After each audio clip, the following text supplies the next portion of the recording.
күн, құрметті көрермендер. Бүгін сіздермен онлайн форматта Жыралыбы Жамбыл Жабаевтың туғанына 175 жыл толуына байланысты еліміз көлемінде шаралар өз деңгейінде аталып жатыр. Оны бәріміз білеміз.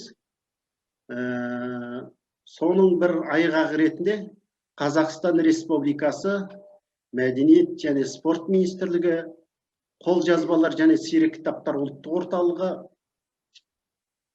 бүгін Әл-Фараби атындағы Қазақ ұлттық университеті Қазақстан тарихы кафедрасының аға оқытушысы, Жамбыл танушы, тарихшы Жабырқан Смағұловпен онлайн сұхбатымызды бастаймыз.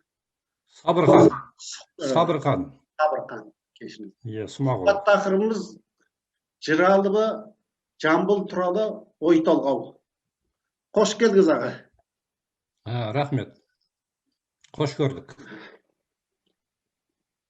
Жамбылдың аға бірінші қоятын сұрағым, Жамбылдың 175 жылдығы өз деңгейінде аталып жатыр ма? Осы туралы бір қысқадан нұсқа бір жауап беріп өтсеңіз. Жақсы, рахмет. Жақсы сұрақ. Мынау мемлекет басшысы Қасым-Жомарт Тоқаев 2019 жылғы қыркүйектегі Қазақстан халқына арнаған жолдауында 2020 жылы аталып өтілетін маңызды мерейтойлар мен елеулі оқиғаларға, соның ішінде Әл-Фарабидің 1100 жылдық, Абай Құнанбайұлының 175 жылдық мерейтойларының аталып өтілетініне тоқталды. Осы ғұлама тұлғаларымыздың еңбектерін халық арасында дәріптеу мәселесін көтерді. Ел өміріндегі осындай елеулі оқиғаның жас ұрпақты нағыз отаншылдыққа тәрбиелеуге жол ашатынына сенім білдірді.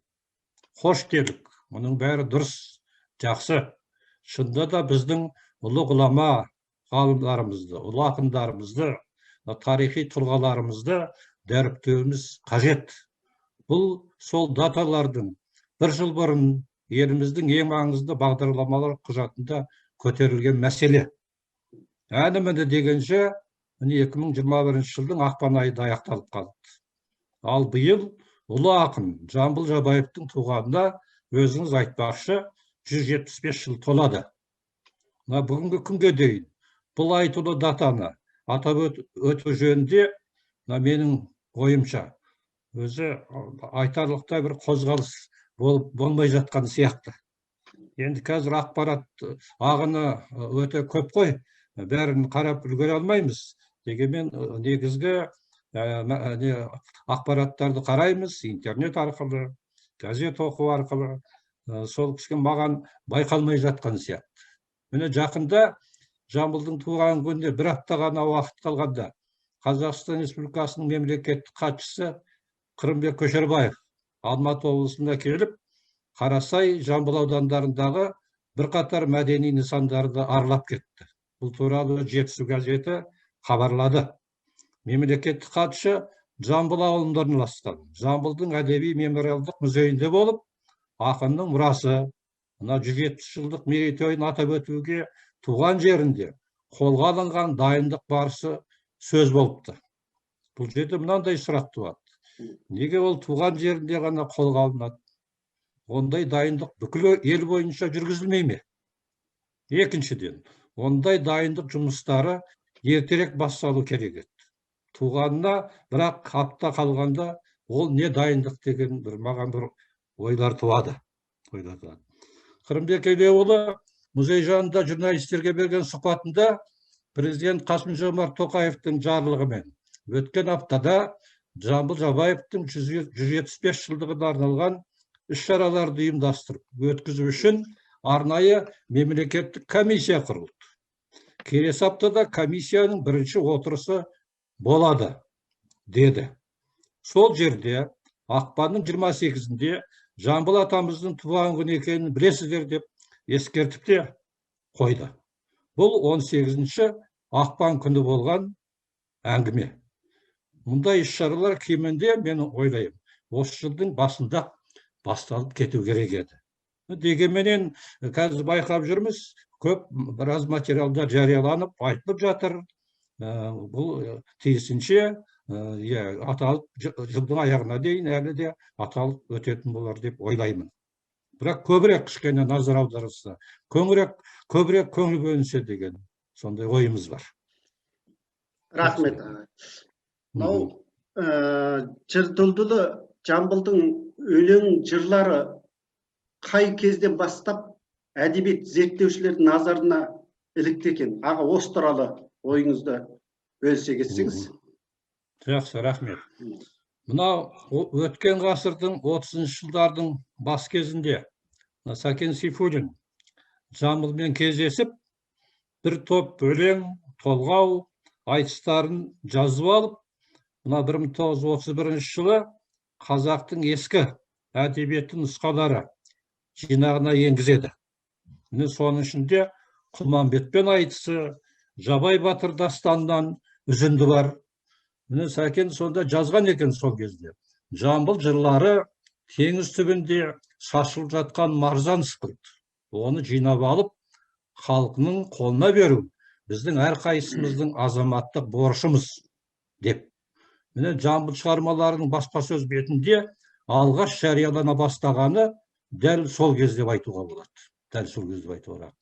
1936 жылы сәуірде халық өнерпаздарының республикалық екінші слет өткізіледі. Оған кең байтақ Қазақстанның түкпір-түкпірінен ақын, жыршылар, әнші, күйшілер ағылып мол келген. Бұл жиынның басты мақсаты Мәскеу онкүндігіне баратын өнерпаз талант иелерін анықтап іріктеу болатын. Осы жиында Жамбыл өзінің әйгілі «Туған елім» атты толғауын жырлап, ерекше көзге түседі.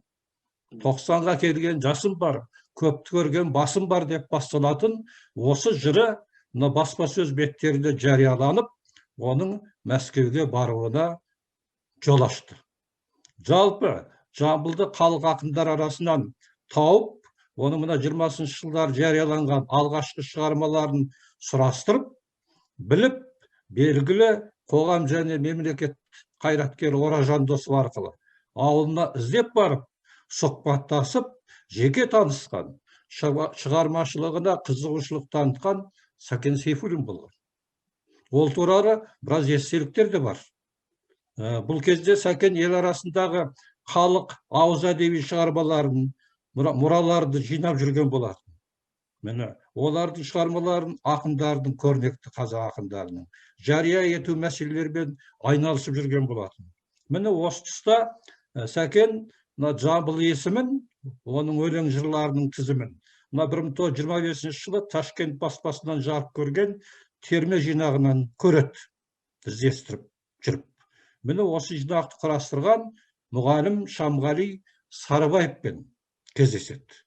Сәкен оған сұрақ қоятын: сіз құрастырған терме жинағын оқып шықтым, өте игілікті екен. Қолда жинағандарыңыз болса, тағы да осылай жариялау керек депкен ұсыныс білдіреді.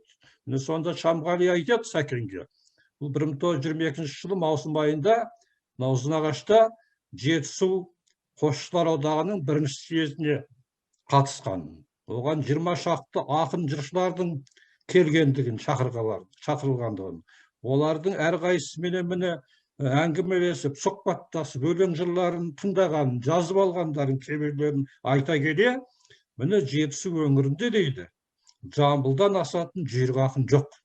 Ол халық ауыз әдебиетін көп білетін шежіре, дастандар да көп. Бір Көреғұлының өзін 15 күн жырлап айтады екен деген әңгімені айтады. Содан кейін тағы да айтады, екі сөзінің бірінде дейді Жамбыл: менің пірім Сүйінбай, сөз сөйлемен Сүйінбай деп отыратын көрінеді. Осы жағдайда айтып келіп, тіпті кім Сәкен бір өлең жолдарын жазып алады осыған байланысты. Сонда былай дейді, Жамбылдың мынандай өлеңі бар екен: апырау, мынау жатқан Сарыбай ма, жандосы Сүйінбайды танымай ма? Басында шулап тұрған малың қайда, алпыстың алтауында анда сөлді, шуласып Сарыбайды жерге көмді. қатарлас тең құрбымның бәрі кетті, байқасам енді нәубет маған келді деп. Міне осыны қайта оқыңызшы деп Сәкен жазып алған екен. Сөйтіп, тек жазып алып қана қоймай, сол кезде жаңа әдебиет деген журнал болған, соны 1926 жылы сонда жариялапты. Ал енді 1929 жылы Еңбекші Қазақ газетінде ел әдебиет үлгілерін жинау жөнінде ашық хат жариялайды. Содан былай қарай Сәкенге жер-жерден халық ауыз әдебиеті нұсқалары ағылып келіп түсіп жатады. Міне ақыншылар келіп жолығады, кейбірін өзі іздеп барады.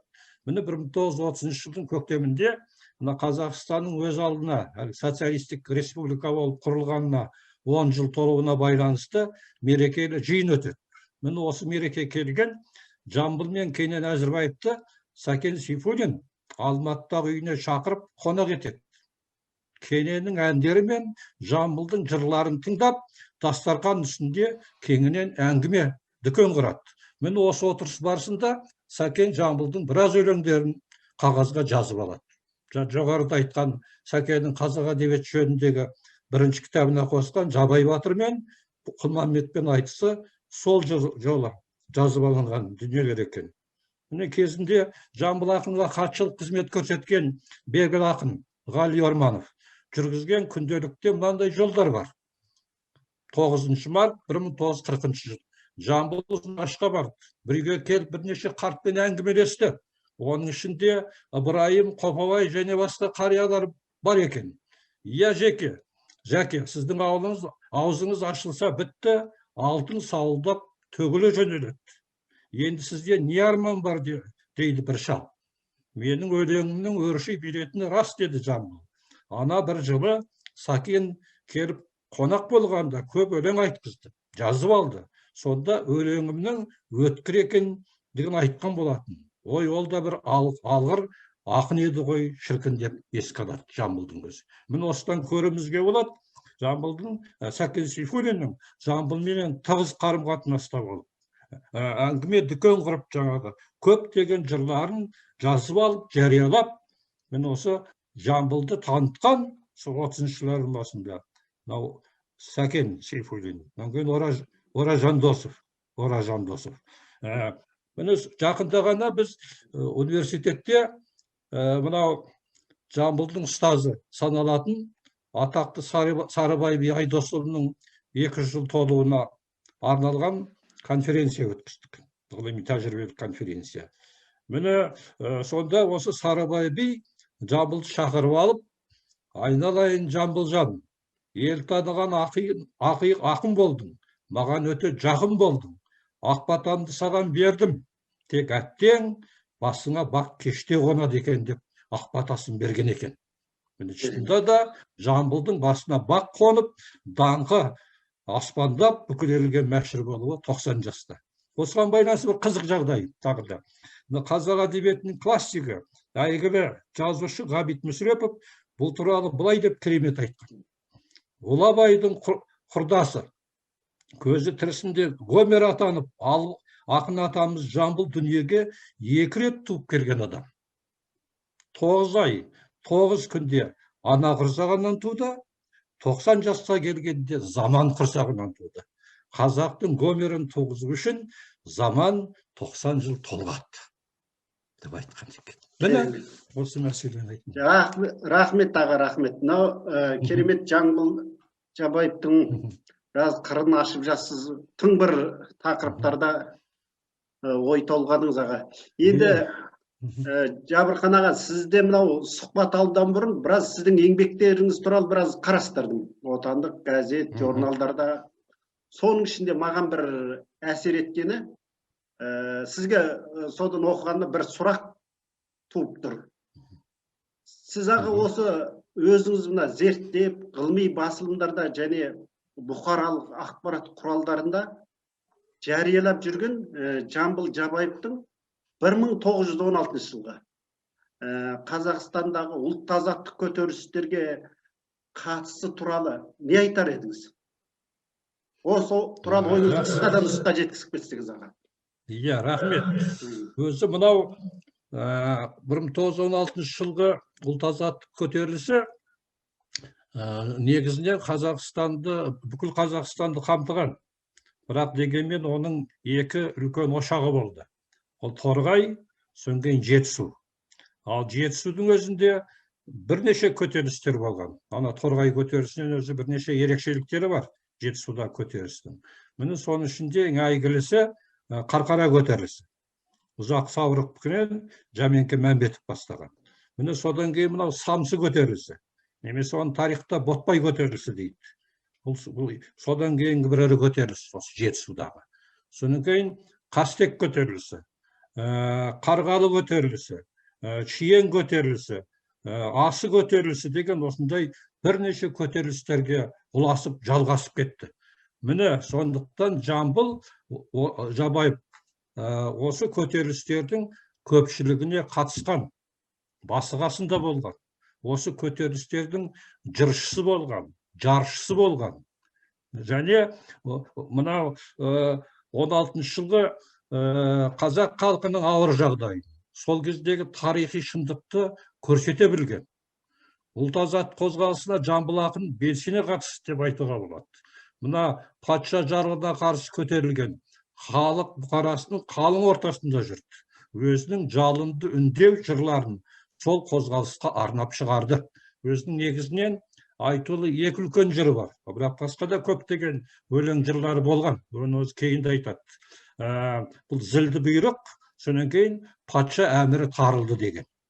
Міне сонда жаңағы көтерілістердің басы қасында болып, әр көтеріліске арнап өзінің өлең жырларын шығарған. Өзі зілді бұйрық өлеңі де былай басталады өзі. Пристав келіп қалды, бала сұрап, ел жатыр бермейміз деп, қойдай шулап. Қырсаңда баламызды бермейміз деп, тайсалмай әке шеше жатыр сұлап дейді.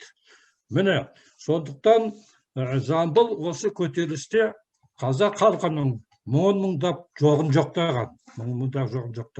Мұны бұл көтерілістер жөніндегі мәліметтерді біз әдеби шығармалардан, соның ішінде Жамбыл өлеңдерінде аламыз. Сонымен қатар мынау Қазақстан Республикасы орталық мемлекеттік архиві, қысқаша құрама деп жүрміз ғой қазір, аббревиатурасымен. Соның қорында құжаттарда сақталып қалған. Мен сонда жұмыс істедім, негізі 44-ші қор. Сіздерден архив қызметкерлері ретінде бұл қызықтыратын болар. Міне Алматыдағы құраманың 44-ші қорында осы 1916 жылғы ұлт-азаттық көтеріліс жөнінде көп мәліметтер, материалдар жиналып жатыр, айтып кету керек.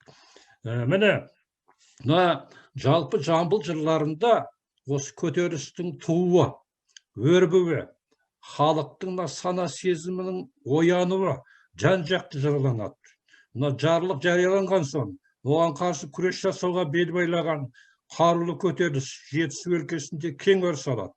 Міне жаңағы атау айтып кеткен көтерілістен басқа, мынандай елді мекендерде де орын алған. Сол Жая дейді, Қасқасу, Үшқоңыр әйгілі, міне Құмбел, Үлкенсаз, Қарақия, Майтөбе, Қарабастау, Құлансаз жайлауларында міне жалғас отырған елдер хабарласып, патша үкіметіне қарсы соғысуға бәтуа жасаған. Міне осы жаңағы айтқан айтулы өлең жырлары мына Жамбылдың 1946 жылғы ұлы ақынның туғанына 100 жыл толу мерекесіне арналып шығарған толық шығармалар жинағы бар. Үлкен кітап. Керемет дүние бұл. Мен өзім қалып көріп оқыдым. Өкінішке қарай мына кейінгі шығып жатқан басылымдарда қысқартылып кеткен көп әңгіме, көп жағдайлар, өлең жырлары. Ана жерде көбінесе толық берілген. Мен ойлаймын, соны қайтадан соны басып шығару керек. Ол қазір сирек кездесетін кітап болып табылады. Ұлттық кітапханада бар, Алматыдағы. Бірақ ол соны көбейтіп басып білу керек. Енді анау кейінгі саясатқа да байланысты, өзгеріске де байланысты болар. Ол кісілерге кеңес кезіндегі кеңес басшыларын жырлады. Анау-мынау деген әңгіме болып жатыр ғой, айтылып жатыр. Соған байланысты. Ол жырласын, жырламасын, ол тарихи болмыс, шындық. Солай ғой. Оны солайша көрсету керек. Оны қай қырынан қарастырып, қалай қабылдайды? Бұл әркімнің өзінің зиялылық, интеллектуалдық деңгейіне байланысты деп ойлаймын. Ол үшін, Интеллектуал. иә, Тағы мен ішкі солай мәдениетті деп. де қосып кетуіміз керек қой деймін аға осыған. Интеллектуал, Қайсына? ішкі мәдениет деген. Осы Ішкі мәдениет. интеллектуалдықпен сонымен қабысып жатады ғой өзі Иә, ішкі мәдениетте керек.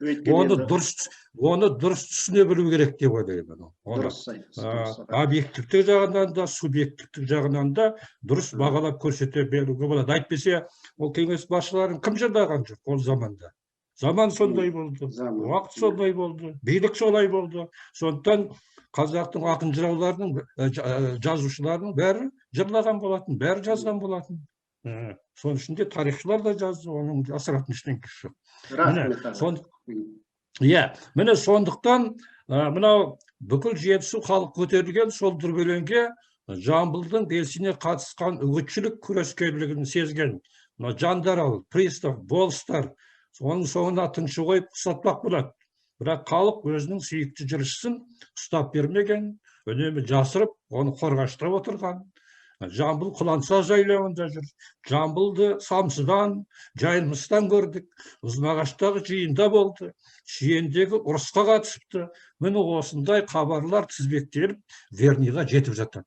Бірақ Жамбылды ұстай алмайды. Жамбылды ұстай алмайды. Халықтың бел ортасында қорғаштап жүрген халықтың өзі де. Рахмет аға. Уақытымыз жетті екен, бір сұрағымды қойып.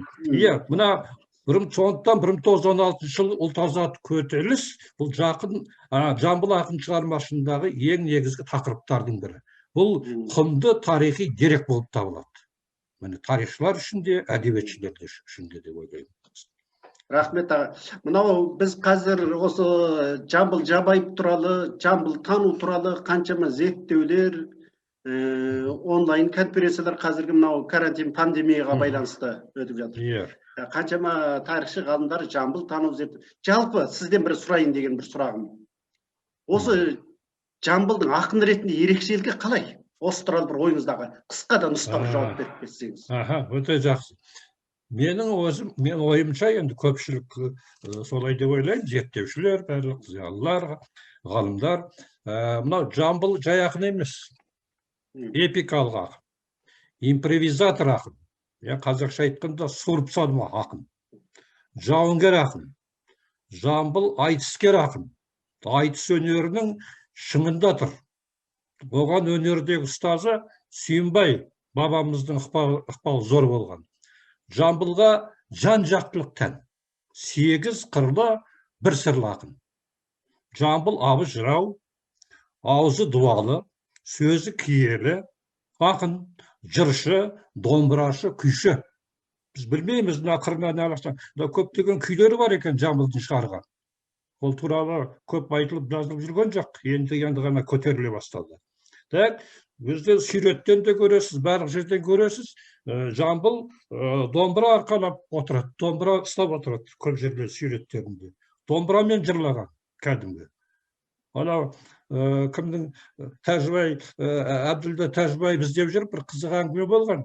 Кездесіп айтқанда, жанында отырғанда кімнің баласы? Бұл ақын Әбділда Тәжібай деген балаңыз болады десе, қайда ақын ол? Қолында домбырасы жоқ деп айтқан екен, сондай естеліктерінде бар.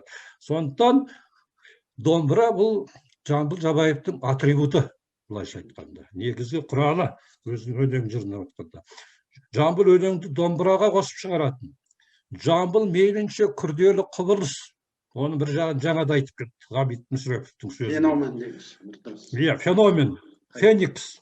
100 жасаған ақын Жамбыл Жабаев халық поэзиясының алып болған емес, ол халық поэзиясы арқылы қазақ халқында әлемге танытты.